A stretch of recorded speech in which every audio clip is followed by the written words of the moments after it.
Daily hygiene से, क्योंकि मुझे लगता है कि इंटीमेट हाइजीन लड़कियों के लिए बहुत ज़्यादा, लड़कों के लिए भी, बट आज का हमारा ये एपिसोड लड़कियों के लिए डेडिकेटेड है। तो इंटीमेट हाइजीन बहुत बड़ा मैटर ऑफ कंसर्न है, बहुत ज़्यादा इंपॉर्टेंट, नॉन नेगोशिएबल है और सबके लिए ही ज़रूरी है, नो मैटर आपकी क्या एज है। तो हाइजीन से शुरू करते हैं और पहले तो समझते हैं कि क्या चीज़ें हैं जो हम गलत कर रहे हैं और क्या चीज़ें हैं जो हमें करनी चाहिए। Let's start from there. See basically जो फीमेल की एनाटॉमी होती है which is entirely different from man. Anatomy का मतलब क्या होता है कि जैसे मुझे पता है कि मेरे पास 10 उंगलियां हैं, एक नाक है, 2 आंखें हैं, ठीक है, तो हमें ये तो सिखाते हैं। जैसे कि आप देखोगे कि अगर कोई छोटा बच्चा है तो उसे एक 1-1.5 साल का भी बच्चा होगा, अगर आप पूछोगे ना कि आपकी नोज़ कहाँ है, आपकी आंखें कहाँ है, तो वो फट से ऐसे पॉइंट आउट करेगा। But when it comes to our private parts, genitals, कोई हमें नहीं सिखाता। ओके, तो बेसिक डिफरेंस जो मेल और फीमेल में है, विच इज फीमेल में we have 3 openings down there. Okay, कि जैसे हमारा प्राइवेट पार्ट है जो बाहर आप देख रहे हो, आउटर वर्टिकल लिप्स, उसे हम कहते हैं वल्वा। अंदर जो कैनाल होती है जहाँ से चाइल्ड बर्थ होता है, जहाँ पे पेनेट्रेटिव टाइप की इंटीमेसी होती है, जहाँ से पीरियड्स होते हैं, तो उसे हम कहते हैं वजाइना। ठीक है, तो ये 2 जो चीज़ है वो ही हमें पता नहीं है। ठीक है, अभी क्या होता है कि वजाइना इज अ कैनाल, ठीक है, कि वो समझो एक पुल जैसी चीज़ है, ठीक है, at a 45 degree angle with our body, ठीक है, जो बाहर ओपन होती है आउटर वर्ल्ड में। और अगर इस कैनाल को हम अंदर ट्रेस करते हैं तो हमारे पास होता है यूट्रस। ओके, यूट्रस से आगे हम जाते हैं तब होता है फेलोपियन ट्यूब्स और ओवरीज। तो अगर हम यहाँ से ट्रेस करते करते अगर अंदर जाते हैं तो actually we can enter inside our abdominal cavity. ठीक है, तो वहाँ की सफाई को हम उतना ज़्यादा प्रेशर क्यों देते हैं? क्योंकि यहाँ से अगर इन्फेक्शन फैलेगा तो वो आपके बच्चेदानी में यानी कि यूट्रस में भी जा सकता है, फेलोपियन ट्यूब्स में भी जा सकता है, ओवरीज में भी जा सकता है और वहाँ से सीधा आपके पेट में भी फैल सकता है। बिल्कुल। ओके, तो सबसे पहली चीज़ मेरे हिसाब से हाइजीन के लिए जो करनी चाहिए वो ये है, you simply have to wash it down there with a water, plain water. ठीक है, नॉर्मल पानी, अभी गर्म ठंडा ये सब मैं नहीं पढ़ना चाहती हूँ मैं टेम्परेचर में, तो पानी से प्रॉपरली वॉश करना चाहिए आउटर लिप्स को ही। मतलब if you are removing your lower, तब आपको जो दिखता है उसको आपको साफ करना है with separating the outer lips. जैसे एनाटॉमी की बात की, हमारा सबसे ऊपर पी होल होता है, फिर वजाइनल ओपनिंग है और फिर बट होल है। तो ऊपर से नीचे की डायरेक्शन में हमें साफ करना है, अगर हम टिश्यू से भी यूज़ कर रहे हैं या अगर हम हाथ से यूज़ कर रहे हैं। क्योंकि अगर हम ऑपोजिट डायरेक्शन में जाएंगे, मतलब नीचे से ऊपर, तो हमारे पूप होल के अराउंड बहुत सारे बैक्टीरियाज होते हैं जिनको हम वजाइना में और पी होल में ट्रांसमिट करेंगे। तीसरी जो चीज़ है जो हम बहुत ज़्यादा अभी कर रहे हैं वो है यूजिंग इंटीमेट वाइप्स। तो नॉर्मल टिश्यू होता है विच इज़ फाइन, ठीक है, जिसमें फ्रेग्रेंस और सारी जो खुशबू वाली चीज़ें वेट टिश्यू में जो होता है, जो फेस के लिए हम यूज़ करते हैं, वैसे ही टिश्यूज़ इंटीमेट टिश्यूज़ के जैसे भी मिल रहे हैं। ओके, तो वो भी हमें मोस्ट ऑफ द टाइम तो यूज़ नहीं करने चाहिए, बट लेकिन समझो कि आप ट्रैवल कर रहे हो, ऐसा है तो आप यूज़ कर सकते हो, और वो भी ऊपर से नीचे की डायरेक्शन में ही यूज़ करने हैं। समझो फोर्थ चीज़, अगर आप जेट स्प्रे यूज़ करते हो then in that case you have to make sure कि वल्वा और जेट स्प्रे के बीच में प्रॉपर डिस्टेंस है, आप बहुत ज़्यादा फोर्स नहीं यूज़ कर रहे हो। ठीक है, और आपको आउटर लिप्स ही वॉश करने हैं, अंदर वजाइनल कैनाल में पानी डाल के वहाँ से साफ नहीं करना है। And last but not the least जो फॉलो करनी चाहिए वो है always wearing cotton undies and flat bottoms. Okay, एक एक करके थोड़े से कुछ क्वेश्चंस हैं मेरे, मैं पूछती हूँ। बहुत सारे इंटीमेट वॉशेस आते हैं, या फिर एक रेगुलर सोप या बॉडी वॉश को उस एरिया में लगाना सेफ है या नहीं? मेरे हिसाब से उसकी ज़रूरत नहीं है, लेकिन इवन सोप और नहीं सिर्फ नहीं है? पानी ठीक है, लेकिन अगर आपको ऐसा लगता है कि आपके पीरियड्स हैं या बहुत ज़्यादा गंदा लगता है कि नहीं मुझे तो साफ़ करना ही है, जैसे बहुत लोगों की ये हैबिट होती है कि मुझे शावर जेल तो चाहिए ही, सोप तो चाहिए ही, in that case may be you can invest into a non scented non fragrant soap, तो वो आप यूज़ कर सकते हो आउटर लिप्स में। और ये जो इंटीमेट वॉशेस आते हैं, मैंने ये भी पढ़ा है कि ये कई बार आपके पीएच को डिस्टर्ब करते हैं, इसलिए नहीं यूज़ करना चाहिए। हाउएवर जब इनकी एडवर्टीजमेंट्स देखते हैं तो उसमें इसकी इम्पोर्टेंस के बारे में भी बताया जाता है। So what is actually right way? क्या इंटीमेट वॉशेस यूज़ करने चाहिए या नहीं? मेरे हिसाब से उनकी ज़रूरत नहीं है। नहीं है, ओके। ठीक है, क्योंकि vagina is a self cleaning organ. Yes. ठीक है, जो कैनाल है वो अपना डिस्चार्ज अपने आप से बाहर निकालती है।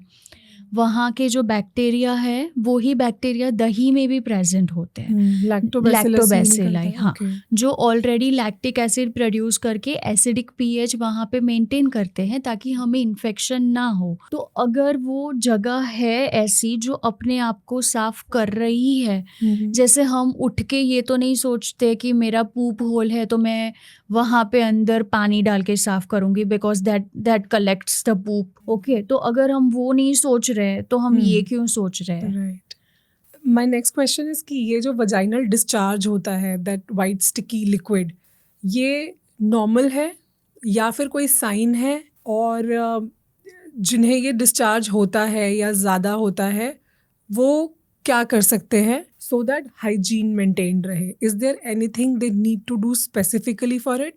एंड कई बार कई लोगों को फाउल स्मेल की भी प्रॉब्लम होती है डिस्चार्ज से, which is not very comfortable. सो क्या करना चाहिए उस सिनारियो में? तो नॉर्मली क्या होता है, फीमेल का मेंस्ट्रुअल साइकिल होता है, okay, which could वेराई from 20 to 37 days का विंडो। ठीक है, तो हमारा पीरियड साइकिल है और एक्चुअली वजाइनल डिस्चार्ज इसलिए होता है ताकि ये ऑर्गन अपने आप को साफ रख सके। ओके, ठीक है, ओके। सेकेंड इसका रीज़न ये होता है कि इससे हमें पता चले कि हमारे हॉर्मोन्स कैसे चेंज होते हैं, जो मैं अभी बताऊंगी आपको 1 मिनट में।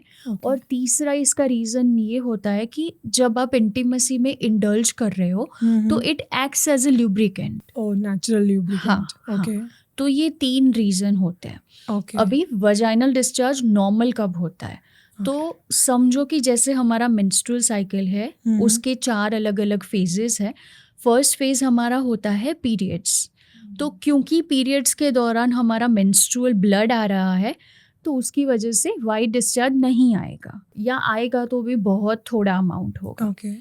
पीरियड्स एक बार ख़त्म हो जाते हैं तब जो विंडो आता है उसको हम कहते हैं follicular phase.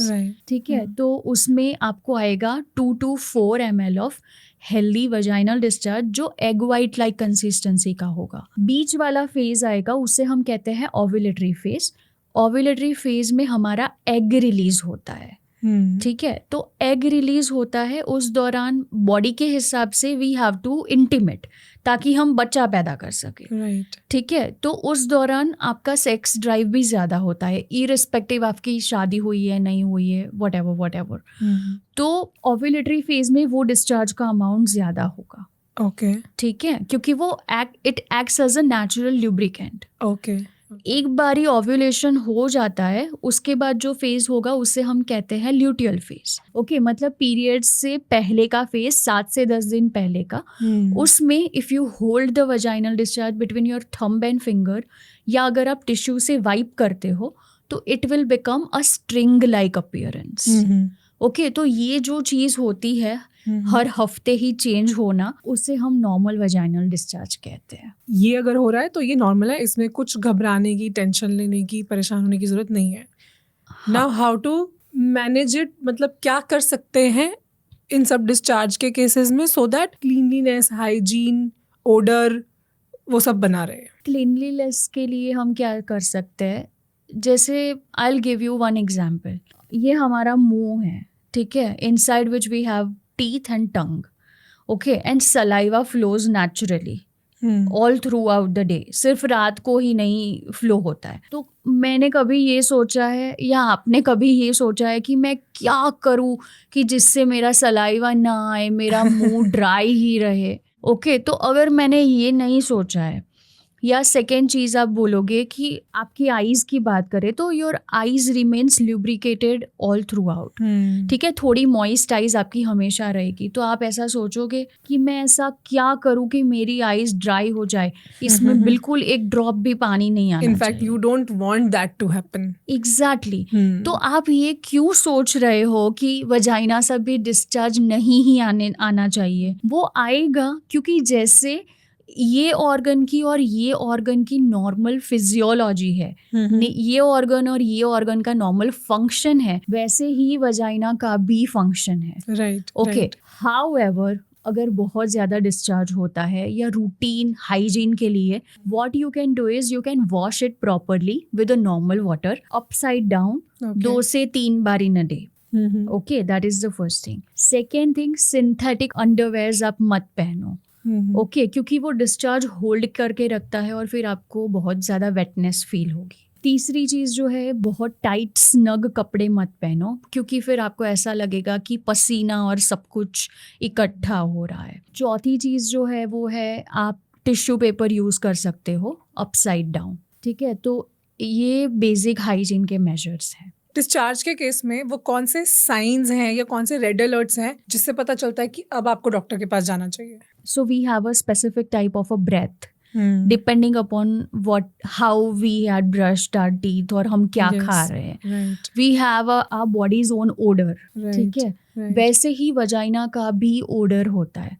So that is not gonna smell like butterflies and lilies and roses and perfume. अगर आपको ऐसा लगता है कि नहीं बहुत ज़्यादा strong smell आ रही है, साथ में itching है, बहुत ही ज़्यादा डिस्चार्ज है, या मछली जैसी स्मेल आ रही है, या दही जैसा डिस्चार्ज है, तो ऐसे सिचुएशन में हम ऐसा सोच सकते हैं कि शायद इन्फेक्शन है।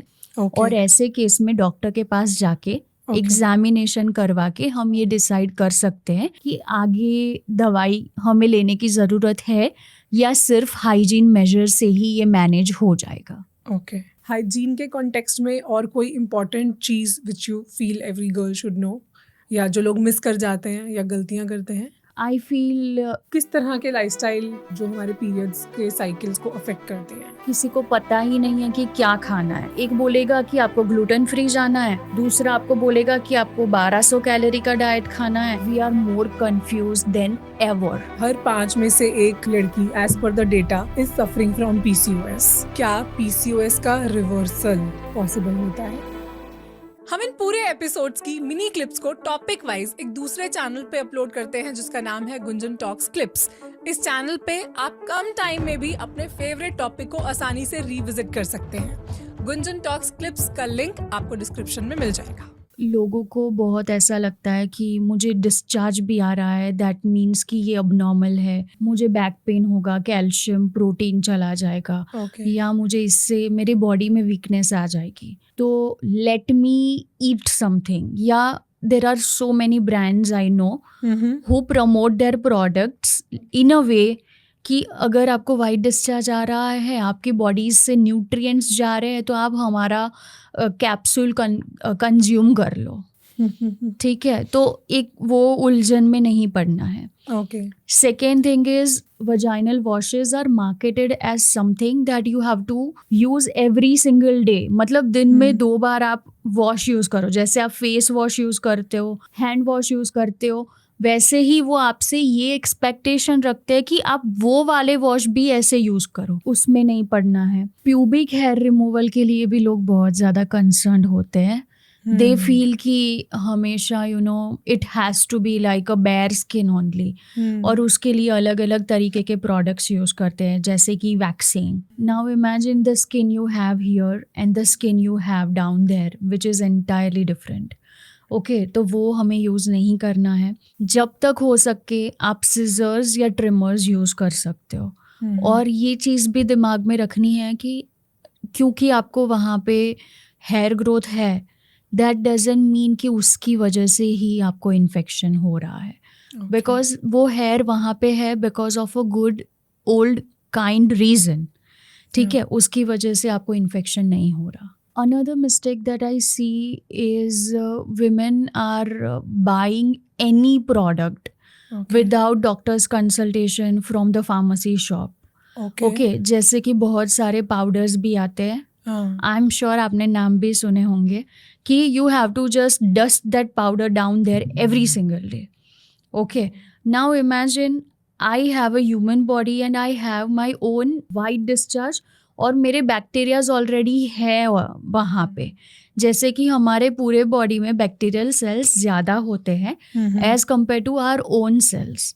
ठीक है, तो उसका मतलब ये नहीं है कि मुझे इन्फेक्शन है. तो अभी आपके सेल्स ऑलरेडी है और उसके ऊपर वो आप पाउडर छिड़क रहे हो एंटीबायोटिक्स वाला या एंटी फंगल वाला, तो उसकी वजह से भी पीएच डिस्टर्ब्ड होती है. राइट, और उसमें तो केमिकल्स है ना, वो कौन सा कोई नेचुरल टैल्क है. और टैल्क कभी नेचुरल नहीं होता. हाँ, अनदर थिंग इज जब भी कोई सा भी इन्फेक्शन, इचिंग, रेडनेस या स्मेल कुछ भी होता है तो वो डॉक्टर को दिखाने की बजाय सीधा फार्मेसी वाले भैया के पास चले जाते हैं.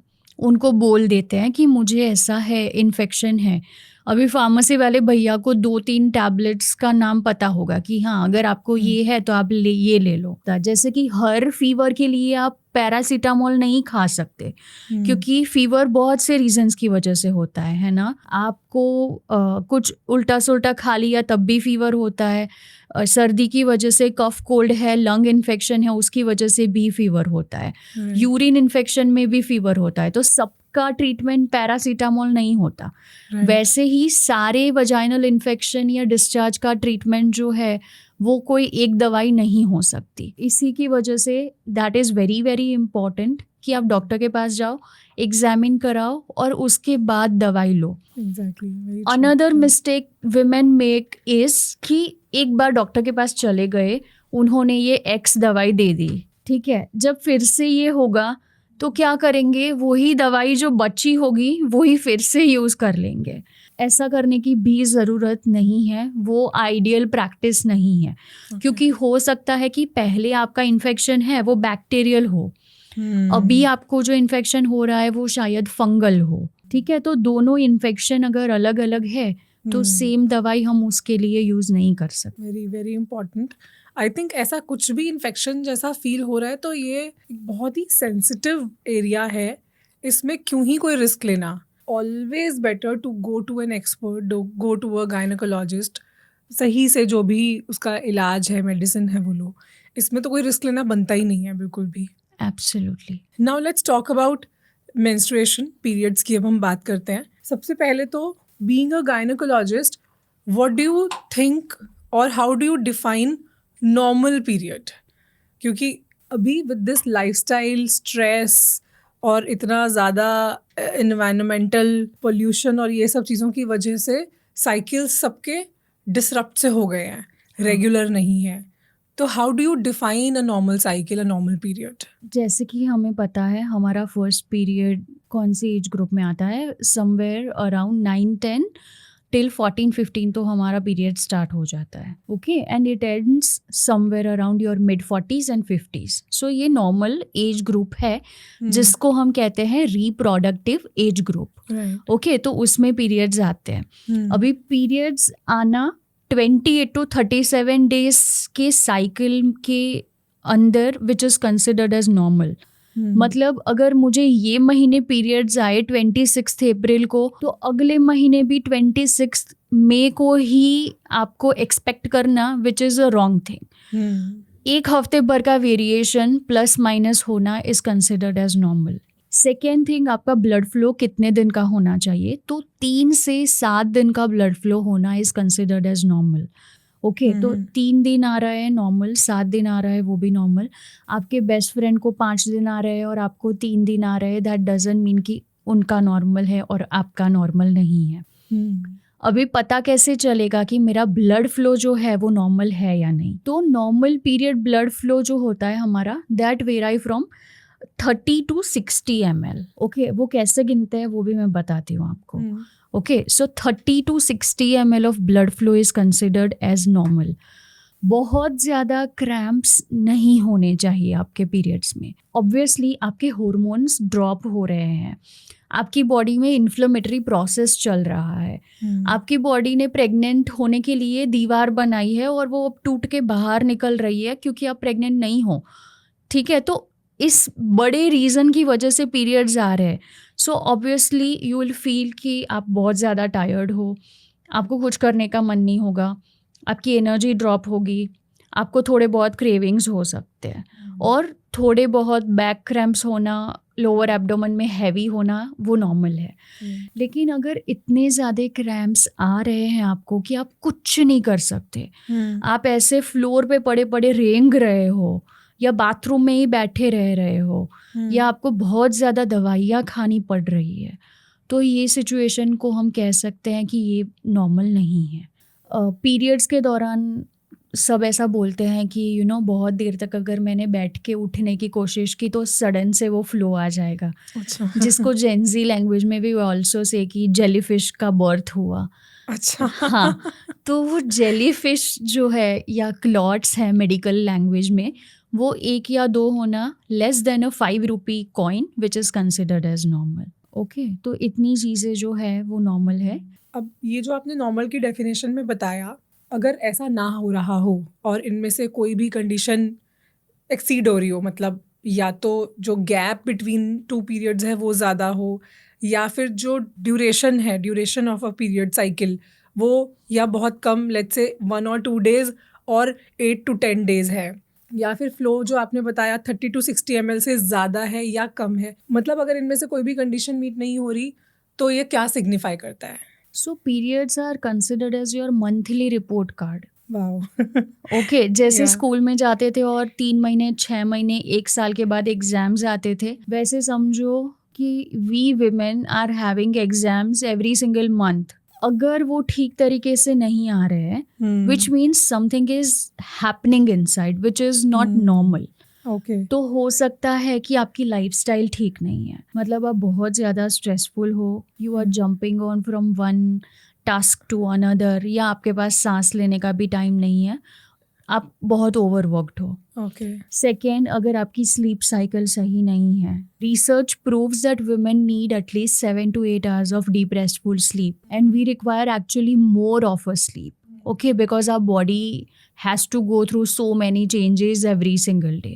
But अगर ड्यूरेशन जो है आपके पीरियड का अगर 3 दिन से कम हो गया या उससे ज़्यादा हो गया, तो ये चीज़ हम सोच सकते हैं कि शायद हमारे हार्मोन सही नहीं है। लाइफस्टाइल में जो हम बात कर रहे थे कि स्ट्रेस, स्लीप, खाना पीना, एक्सरसाइज, ये सारी चीज़ों में कुछ गड़बड़ है। ओके। हाँ, लेकिन जो पीरियड क्रैम्प्स होते हैं वो 2 तरीके के होते हैं। एक जो होता है वो हमारा है स्पाज्मोडिक डिस्मेनोरिया। मतलब स्पाज्मोडिक डिस्मेनोरिया कैसे होता है कि जैसे आपके वो पेट में बहुत ज्यादा खिंचाव जैसा पेन हो रहा है, फिर वो बंद हो जाएगा, फिर से। हाँ, तो वो है स्पाज्मोडिक डिस्मेनोरिया। सेकेंड जो होता है which is called as secondary dysmenorrhoea, मतलब अगर यूट्रस में कुछ है, जैसे कि एडिनोमायोसिस है, फाइब्रॉइड्स है, ओवरीज में कुछ है जैसे कि हेमरेजिक सिस्ट है, एंडोमेट्रियोसिस है, चॉकलेट सिस्ट है, या अगर पेल्विक इन्फ्लेमेशन है, pelvic PID which is called as pelvic inflammatory disease, तो इन चीज़ों की वजह से भी क्रैम्प्स ज़्यादा होते हैं। ओके। अब हम डिस्कस करते हैं कि जो लाइफस्टाइल रिलेटेड फैक्टर्स हैं जिसकी वजह से हमारे पीरियड्स रेगुलर या फिर हम वो नॉर्मल कैटेगरी में नहीं रहते, मतलब एब नॉर्मल हो जाता है for any reason, be duration, frequency, cramps, flow, all these things disturb हो जाते हैं। किस तरह के लाइफस्टाइल या हैबिट्स हैं जो हमारे पीरियड्स के साइकिल्स को अफेक्ट करते हैं? सबसे पहला रीज़न तो जैसे सबको पता है स्ट्रेस। तो स्ट्रेस जो है वो भी 3 तरीके के होते हैं, physical stress, emotional stress and psychological stress. Physical stress मतलब आप बहुत ज़्यादा काम कर रहे हो, बहुत ज़्यादा एक्सरसाइज कर रहे हो, वर्सेस कुछ भी नहीं कर रहे हो, you are a couch potato. Okay. Emotional stress means you are passing through a certain condition in your that particular stage of life. जैसे ट्रॉमा किसी चीज का हो गया, you are losing a family member, झगड़ा, रिलेशनशिप इश्यूज, वो and the psychological stress. Okay, जो involuntary ही हमारा सबकॉन्शियस ब्रेन कैरी करता है। तो ये स्ट्रेस का लेवल अगर ज्यादा है तो उस वजह से क्रैम्प ज्यादा होते हैं। Second is our food habits. Okay, right now we have reach to a stage जहाँ पे किसी को पता ही नहीं है कि क्या खाना है, क्योंकि अगर आप 5 मिनट फोन लेके इंस्टाग्राम स्क्रॉल करोगे ना तो आपको 50 एडवाइस मिल जाएगी। एक बोलेगा कि आपको ग्लूटेन फ्री जाना है, दूसरा आपको बोलेगा कि आपको 1200 कैलोरी का डाइट खाना है, तीसरा आपको बोलेगा कि आप डेयरी प्रोडक्ट्स नहीं खा सकते, चौथा आपको बोलेंगे कि आप बाहर की चीज़ें, फ्राइड फूड, ये सब नहीं खा सकते। तो हमें एक्चुअली पता ही नहीं है, we are more confuse than ever. कुछ फूड प्रोडक्ट्स इस तरीके से खाते हो जैसे कि बाहर का खाना हो गया, डीप फ्राइड फूड हो गया, वेजिटेबल्स तो बोल रहे हैं कि पसंद ही नहीं आते, फ्रूट्स को तो जैसे भूल ही चुके हो कि नहीं नहीं मैं ये नहीं खा सकती, या आपके खाने में प्रोटीन का पोर्शन तो है ही नहीं, which is most commonly seen in Indian setup mostly. हमारे हॉर्मोन्स जो है वो किस चीज़ से बने हैं, हमारे ऑर्गन्स जो है वो किस चीज़ से बने हैं, हमारे मसल्स जो है वो किस चीज़ से बने हैं। ठीक है, तो हमें प्रोटीन चाहिए, वाइटामिन चाहिए, हेल्दी फैट्स चाहिए, कार्ब्स भी चाहिए। I am not against carbs, okay, पर कहीं ना कहीं हम जो डाइट कंज्यूम कर रहे हैं उसकी वजह से ये सारी नीड्स मेट नहीं हो पाती है। And which is why when the inflammatory diet that we consume, जैसे हम बहुत सारा प्रोसेस्ड फूड खा रहे हैं, डीप ऑयली फ्राइड फूड खा रहे हैं in refined oils, okay, like palm oil and वो सारे, तो उसकी वजह से बॉडी में इन्फ्लेमेशन बढ़ता है। And when that inflammation increases, और हमारी बॉडी में साथ में जब vitamin B12, D3, magnesium, omega, ये सारी चीज़ों की डेफिशिएंसी होती है, तो उस वजह से यूट्रस में जो क्रैम्प्स होने चाहिए हर महीने वो ज़्यादा होते हैं। ओके, इन्फ्लेमेशन की वजह से। Yes, so that is the role of diet. और फ्रॉम